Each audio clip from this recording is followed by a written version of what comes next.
ஒரு 5-6 பேக் தான் வைக்க முடியும், ஆனால் நல்லா நிறைய கத்திரி வர மாதிரியான ரகங்கள் வேணும் அப்படின்னு நினைக்கிறவங்க இந்த சேலம் முள்ளு கத்திரி ட்ரை பண்ணலாங்க.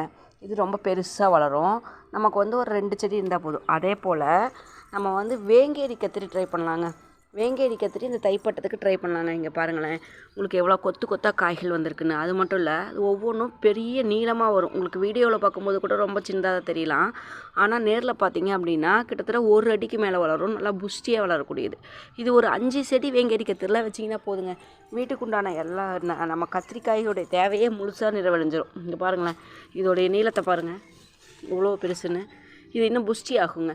புஷ்டியாகி நல்லா சதப்பற்றோடு வரும். இந்த மாதிரி கத்திரி ரகங்களை வந்து வச்சிட்டோம் அப்படின்னா நமக்கு வந்து வீட்டுக்கான தேவையே போதுங்க. ஒரு 5 செடி இருந்தால் போதும். வேங்கேரி கத்திரி ஒரு 2 செடி, சேலம் முள்ளு கத்திரி ஒரு 2 செடி இருந்ததுனாலே உங்களுக்கு கத்திரிக்காய் வந்து எப்போவுமே போதுங்க.